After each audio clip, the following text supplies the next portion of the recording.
Baru mendengar yang disampaikan oleh Sekjen Partai Gerindra Ahmad Muzani bahwa besok rencananya Prabowo Subianto dan Gibran Rakabuming Raka akan mendaftar ke KPU. Ada rute yang nanti akan dilalui oleh iring-iringan dan juga konvoi serta kirap yang akan mengiringi pendaftaran Prabowo Gibran ke Komisi Pemilihan Umum atau KPU RI. Dan kami lanjutkan informasi di Sapa Indonesia Malam, Saudara, terkait dengan Mahkamah Konstitusi yang telah membentangkan karpet merah bagi putra Presiden Jokowi, Gibran Rakabuming Raka, untuk melenggang di Pilpres 2024. Meski Jokowi berdalih nanti rakyat yang memilih, benarkah tidak ada keistimewaan dari proses yang terjadi selama ini?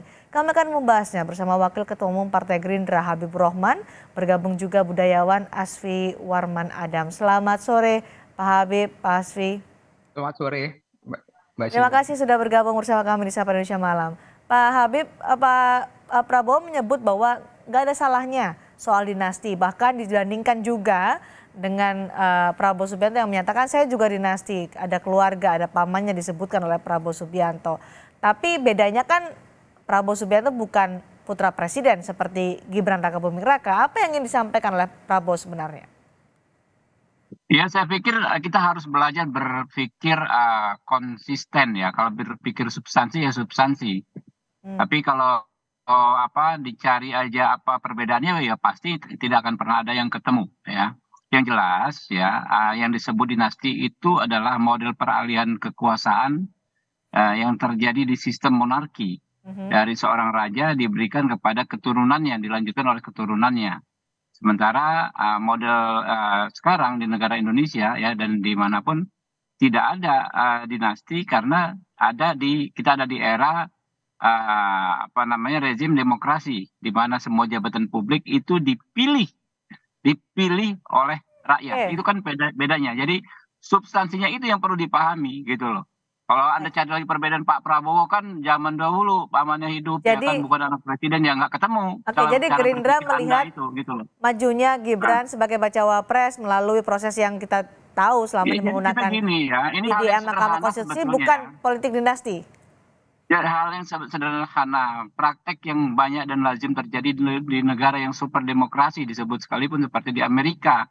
Ada jurubus bapaknya, jurubus anaknya, ya kan namanya pun sama, senior dan junior saja. Lalu ada Kennedy Clan, ya, di mana semua jabatan-jabatannya itu adalah jabatan-jabatan yang dipilih oleh publik, gitu loh.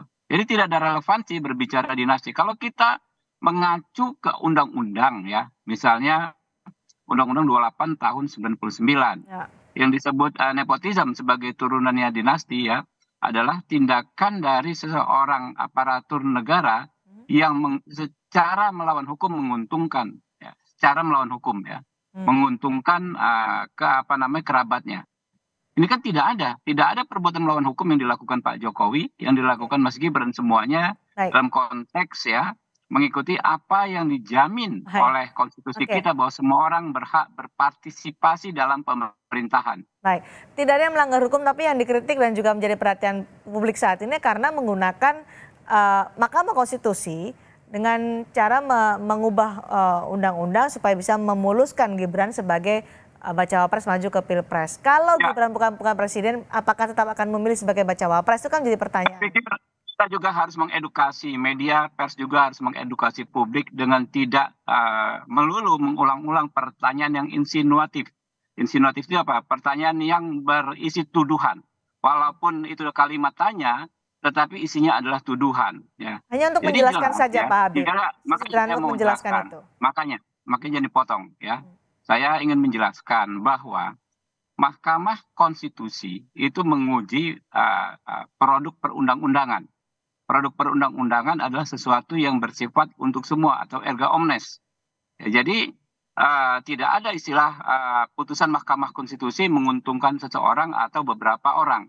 Kita ingat misalnya Hakim Konstitusi Saldi Isra, ya.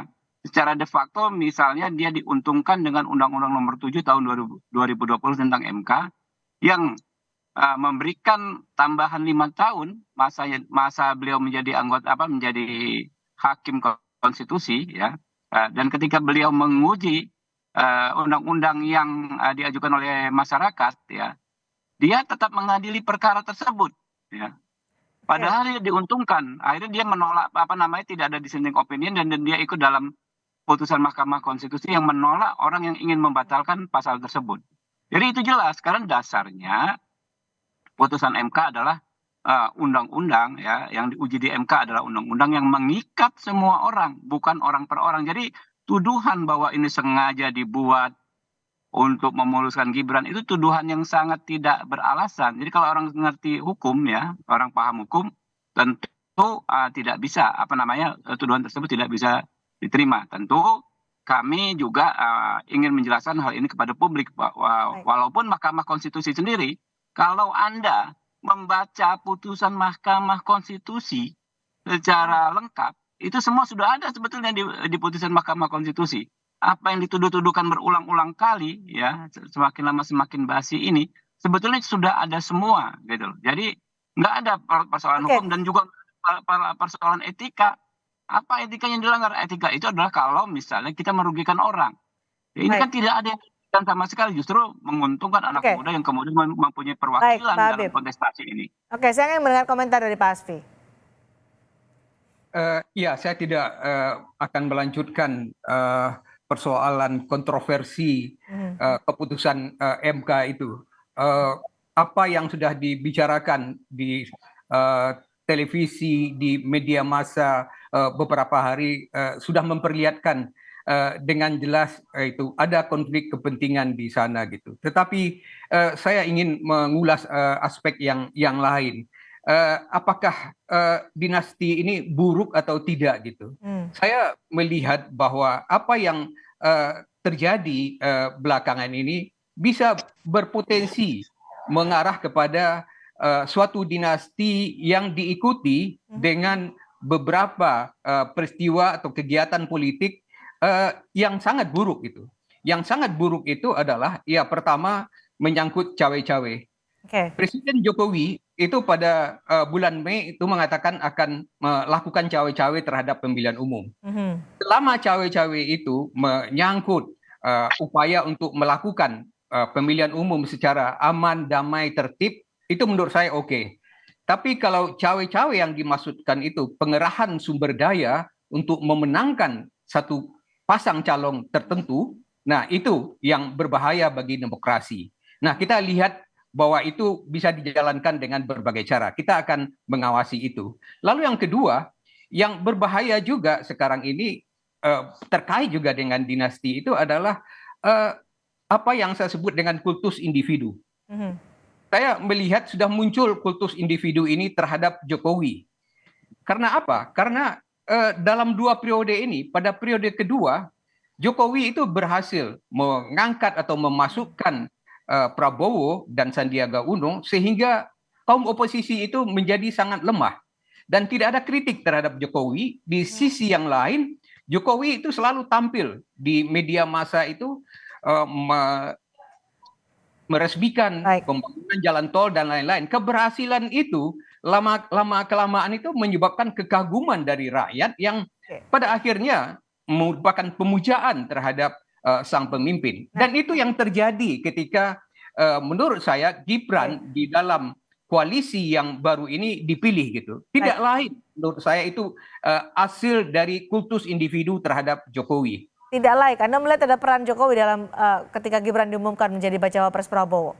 Pertama, saya melihat bahwa para ketua partai itu mengatakan tegak lurus pada Jokowi. Dan yang kedua, mereka melapor kepada presiden sesudah kongres itu.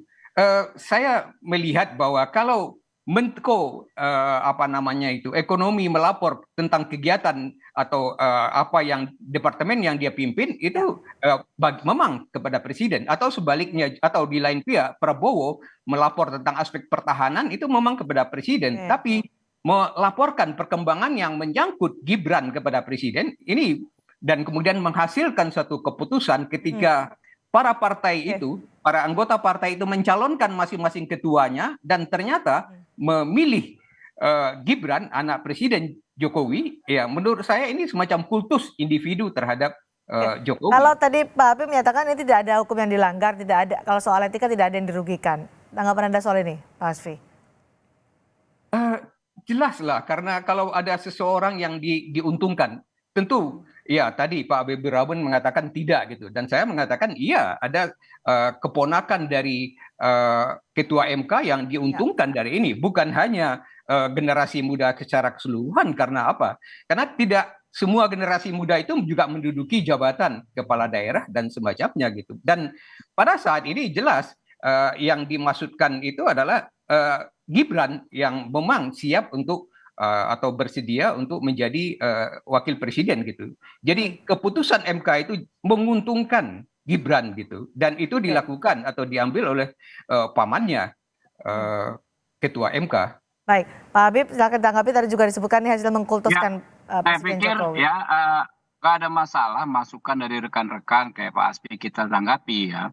Tetapi dengan tidak ingin berdebat kusir ya. Soal undang-undang dikatakan atau produk MK yang berupa koreksi terhadap undang-undang menguntungkan orang, yang memang begitulah sifat undang-undang. Misalnya undang-undang pemilu ya. Undang-undang pemilu mengatur soal syarat capres dan cawapres. Yang bisa maju sebagai capres dan cawapres paling 14 orang saja, ya kan? Apalagi misalnya masih ada presidential threshold. Yang bisa maju juga cuma paling sampai sekarang cuma 3 orang saja. Ya.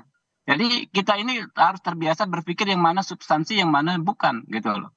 Kalau kita nggak ketat pada melihat apa yang menjadi substansi, ya susah. Bahwa substansinya undang-undang itu mengikat semua orang, ya. Walaupun de facto mungkin saja misalnya ada orang yang bisa maju, ada orang yang tidak bisa maju. Nah, kalau di situ kita berdebat, susah gitu loh. Nggak akan ketemu. Nah, poin yang saya tangkap dari Pak Asfi, ya, beliau ini adalah intelektual yang kritis. Di zaman apapun selalu kritis. Mengingatkan kita untuk jangan sampai terjadinya abuse of power misalnya.